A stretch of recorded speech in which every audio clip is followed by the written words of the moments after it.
Assalamualaikum warahmatullahi wabarakatuh. Jumpa lagi bersama aku Azka Al-Maulidi di Sebelum Tengah Malam. Apa kabar kalian semua? Semoga tetap dalam keadaan sehat walafiat dan dalam lindungan Allah Subhanahu wa taala. Di kesempatan kali ini aku mau menceritakan sebuah kisah yang mana kisah ini dialami oleh, sebut saja namanya Jerry Ramdhanu. Oh ya, perlu kalian ketahui bahwasanya kisah ini adalah kisah nyata. Dan juga kisah ini ditulis oleh Ibn Al-Zikro dan diilustrasikan oleh pena hitam. Oke, sebelum ke videonya ataupun ke kisahnya, buat kalian yang belum subscribe channel ini, silahkan subscribe, karena channel ini akan menyajikan kisah-kisah horor, pendakian, pengalaman dan lain sebagainya. Oke, langsung saja ke videonya dan ke kisahnya. Simak baik-baik dan jangan tonton sendirian. Oke, di kesempatan kali ini aku hendak menceritakan sebuah kisah pendakian horor yang dialami oleh si Jerry Ramdhanu saat mendaki di Gunung Dempo. Gunung berselimut kabut menghias memutih menjadi sebuah keindahan yang menyembunyikan misterinya. Dempo, gunung yang indah di Sumatera Selatan, berdiri dengan gagah menjulang langit. Aku, Jerry, menyusun rencana untuk kembali menaiki ketinggian bersama dengan teman-temanku, sahabat gokil yang selalu ada di saat susah maupun senang. Mereka lah yang mengikuti langkah kaki menyusuri kemegahan rayanan gunung.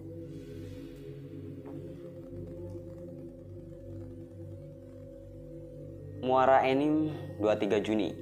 Kami 8 sahabat memulai petualangan ataupun pendakian seru yang akan selalu teringat akan keindahan juga kejanggalan beberapa kejadian mistis. Jam 10 pagi dengan berboncengan 4 motor kami meluncur dengan semangat jiwa yang pantang menyerah menaklukkan ketinggian. Hujan mulai turun di pertengahan perjalanan, membuat kami harus singgah di suatu warung. Ngopi di suasana hari hujan yang dingin membuat jadi sangat istimewa. Namun usilan sahabatku, sebut saja namanya Jack, dimulai dengan mengeluarkan pupuk tanduk, atau bisa kita sebut trompet yang terbuat dari tanduk binatang. "Sangkakala woi!" teriaknya usil memainkan pupuk itu. "Udah, jangan usil lah," ucapku pada Jack. "Gak apa-apalah, biar seru," teriak Nanda yang berlari ikut meniupkan trompet itu. Ketika pupuk dibunyikan, alam serasa lain. Suasana yang semula adem, tenang berubah dengan berhamburannya burung di sekitar. Kami yang tidak memahami hal gaib hanya mengacuhkannya. Di sini mungkin hanya aku yang merasakan satu keanehan itu. Pupuk tanduk di masa kuno itu untuk pertanda pemanggilan, menyerukan peperangan, bisa juga untuk menggambarkan peristiwa. Dan kali ini bunyi itu seperti menandakan kami datang bahwa peperangan dengan penghuni Dempo. Hujan reda, kami lanjutkan kembali perjalanan menyusuri kelokan jalan yang terjal dan rawan akan kecelakaan itu. Sampai di sebuah jembatan yang berpapan "Selamat datang", kami istirahat lagi di area ini. Kembali pupuk itu dikeluarkan lalu dibunyikan oleh Jack dan bergantian dengan yang lainnya. "Videoin lah, ayolah Jer, videoin buat dokumentasi," pinta Jack padaku. Padahal di sini perasaan ganjil sudah sangat bisa aku rasakan, entah seperti diawasi oleh mata astral yang membuat tak nyaman. Was-was muncul dengan tiba-tiba. Entah ini salah atau tidak, yang jelas memainkan pupuk seakan membangunkan jin yang berada di situ. "Udah belum, woi?" "Iya." Iya siap. 3 kali trompet itu dibunyikan, lalu kami kembali kumpul untuk menyaksikan video itu. Namun hasilnya zonk, video tidak bisa diputar. Sementara kondisi HP sangat normal, memori juga oke, hanya tidak bisa diputar sama sekali hasilnya. Berulang kali ku reset handphone hasilnya dan tetap sama. Kok ngebug gini ya? Kataku pada yang lain. HP-mu kali itu minta ganti baru, celutukan salah satu sahabatku. Coba videokan yang lain, Jer. Aku coba videokan kami semua yang berada di situ dan beberapa background alam sekitar, semuanya hasil normal. Saat diulang untuk kedua kalinya, video dengan membunyikan pupi hasil tetap sama, yakni ngebug. Video error, patah-patah, macet. Sudahlah, foto aja, kataku yang sudah tidak nyaman lagi berada di area jembatan ini dengan tingkah konyol teman-teman. Siang sehabis duhur sekitaran pukul 2 siang, rombongan tiba di rumah temanku di Pagar Alam. Sambil beristirahat, menikmati nikmatnya kopi asli daerah situ dengan dibarengi ngobrol ala pendaki, menceritakan perjalanan dulu, keseruan mendaki, juga misterinya. Alam tidak akan pernah lepas dari hal ganjil dan kelamnya mistis.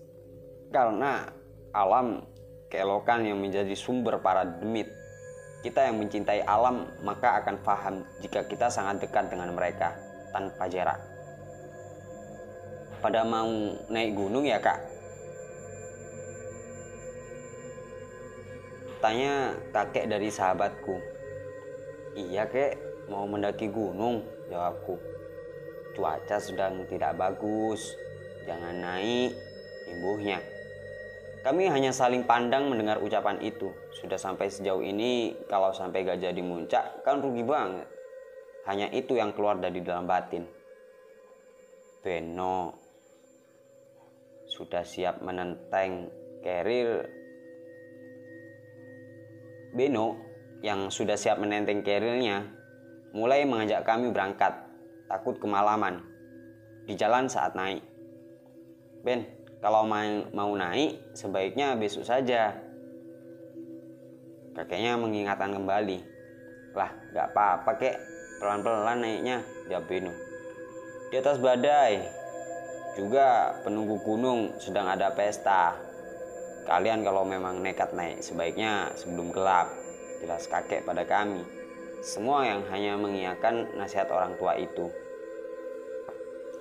Mungkin kebatinan kakeknya Beno sudah sangat dekat dengan penunggu Dempo, hingga bisa tahu keadaan alam di atas sana. Beliau juga tahu jika astral sedang ada kegiatan dalam alam lain. Kita bisa sembunyikan kecemasan dalam hati di mata telanjang kakek itu. Namun mata hatinya menyaksikan ketakutan kami semua. Keraguan terkadang akan menjadi suges yang akhirnya menuntun dalam alam ketakutan. Sementara aura ketakutan itu yang akan menjadi senyum di wajah-wajah para lembut. Lawan rasa takut sebisa mungkin, jangan dijadikan diri menjadi mainan mereka. Mendung sore menghias di perjalanan kami. Air langit yang menggantung itu belum tuntas. Selesaikan basahi bumi. Dengan laju motor yang pelan, kini kami bersembilan menyusup kabut yang basah itu. Hamparan perkebunan kami nikmati dengan badan yang mulai menggigil. Sebelum itu, kami singgah di salah satu minimarket untuk mencari tambahan logistik. Beberapa barang sudah dibeli. Saat packing ulang, kembali hujan mengguyur bumi. Ditambah angin yang mengelus air yang berjatuhan. Terlihat bagai barisan jarum menggelombang. Gelapnya langit masih terlihat tebal, menandakan akan lama hujan reda. Kamu beli apa saja? Tanyaku. Ya bahan makanan, air, sama rokok, jawab Sam bendahara tim. Sisa dana masih berapa? Beliin anggur merah saja, Nanda yang bertanya. Jangan woi, pantangan naik gunung minum begituan, ujar Beno. Enggak lah, dia bercanda bro, sahut Jack menjelaskan.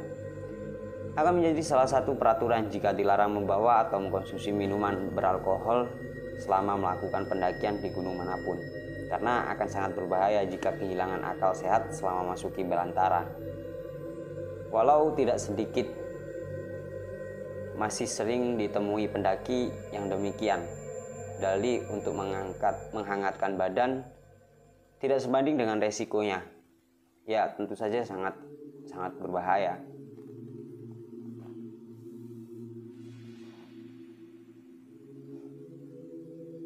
Meredanya guyuran hujan menunjukkan hari kian sore. Romangan alam mulai menghantarkan gelap dengan mentari yang menghilang berlagan. Bergerak lagi kami sampai ke kampung 4. Kabut yang sangat tebal seakan menandakan halangan untuk kami melakukan pendakian ini. Ujangan kakeknya Beno juga menjadi bahan timbangan untuk kami semua. Hanya kami berlima yang sudah di area camp sembari menunggu kami berfoto-foto. Namun di situ terdengar suara anak burung yang berada di bawah kami. Sontak kami berpencar mencari sumber suara itu. Namun sudah sangat lama dan kami tidak menemukan apa-apa. Udah jangan dicari lagi, ajakku ke yang lain. Ya sudah, kita buka tenda saja sambil nunggu yang lain tiba, ajak Beno pada kami. Keganjilan mulai terjadi di sore yang gelap ini. Ketika sahabatku bertanya, "Jer, lu manggil gua?" Tanya Ilham. "Enggak lah, salah dengar kali kamu," terangku. "Serius lah, kagak manggil kah? Asli gue denger suara lu panggil barusan." "Ah elah, enggak bro, sumpah nih gue gak manggil." Sampai obrolan kami dipotong oleh Beno yang ngajak ngecamp segera. Lalu kami membuka tenda di sebuah pelataran yang datar di area kebun teh. Mengharap hujan tidak terlalu dahsyat menerpa kami yang hanya bersembunyi di balik tenda. Setelah satu tenda berdiri, akhirnya rombongan yang lain baru tiba dan langsung nyusul mendirikan satu tenda lagi. Aku dapat bagian tenda dengan Beno, Ilham, juga Tian. Sementara tenda satunya diisi oleh 5 orang. Jack, Nanda, Sam, Irfan, dan Fadli. Jadi kita bersembilan ya. 2 tenda yang berhadapan itu kami gunakan. Di sela di tengahnya untuk memasak makan malam. Menyeduh kopi sambil menghembuskan kepulan asap rokok adalah cara yang nikmat untuk menunggu masakan siap. Beberapa tenda terlihat menghias berbaris di bawah kami. Warna-warni samar terhalang pekatnya kabut. Andai malam ini tidak berkabut dan mendung, alam akan sangat indah dinikmati ketika petang hari. Terkadang alam juga sudah susah untuk diprediksi. Menyembunyikan keindahannya agar menjadi tanya dan mengajak kami untuk kembali hadir melengkapi perjalanan selanjutnya. Di balik semua itu juga pasti ada keindahan lain yang tidak begitu sempurna. Sebagaimanapun alam masih selalu menyuguhkan pesonanya. "Siapa saja nih yang mau temenin aku turun ambil air?" tanyaku kepada yang lain. "Yuk, biar aku temenin." "Siapa lagi?" Beno yang kini bertanya. "Kami cari kayu bakar yang jadi gak ikut ambil air," kata Ilham yang mengajak Tian. Sementara yang lain masih sibuk bereskan tenda juga peralatan lain. Hanya aku dan Beno yang turun mengambil air. Sesampainya di mata air, kami mengambil wudhu hingga terdengar suara berisik para rombongan. Ada juga yang melempar batu ke dekat kami. "Woi bang, jangan lebar gitu dong," teriakku. Namun sama sekali tidak ada jawaban dari atas sungai. Lalu setelah botol air terisi, kami naik juga sambil memastikan siapa yang jahil tadi. Tapi suasana sepi, tidak ada rombongan yang terlihat. Sampai kami tiba di tenda, tidak menjumpai rombongan yang baru saja naik. Kopi panas dan makan sudah menyambutku dan Beno. Kami pun menikmati karunia Tuhan yang tidak akan terbantahkan lagi. Sampai aku turun bentar ya, ada perlu sama temanku di desa bawah, kata Nanda. Lalu dia pergi dengan motornya, turun menghilangkan di balik kabut. Entah janjian apa dia dengan temannya, kami pun tidak tahu. Karena rokok juga sudah habis, aku pun turun dengan ditemani Beno untuk mencari warung di bawah. Hari makin gelap dengan kondisi motorku yang normal pencahayaan saya terlihat sangat redup, menyisakan jarak pandang yang sangat minim karena tebalnya kabut malam ini.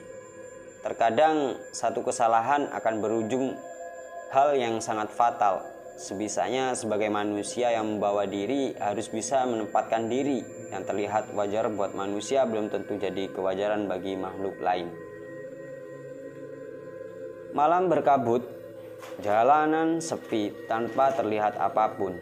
Jarak pandang yang hanya beberapa meter, aku yang harus merapal menelusuri sisiran beraspal dengan motor mencari sebuah warung. Dingin sudah sangat menusuk ke dalam tulang. Jemari yang serasa membeku berat mengendalikan laju motor.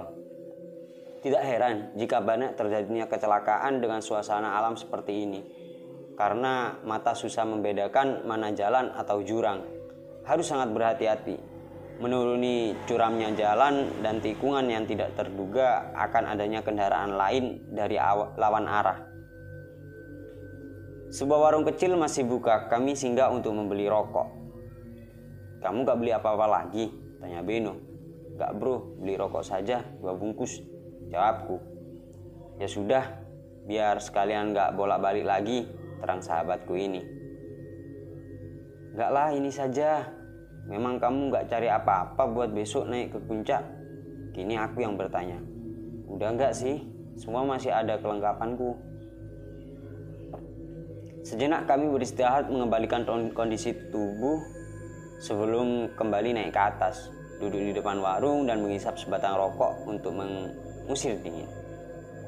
Perjalanan naik yang kami lakukan berasa sangat lama, sampai berjam-jam, tidak juga sampai ke area ngecamp.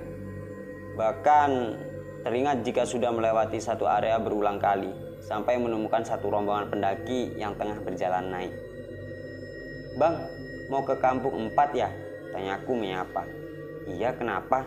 Salah satu orang menjawab dengan nada yang terlihat emosi. Tiba-tiba Beno tancapkan gas, lanjutkan motor meninggalkan rombongan tadi.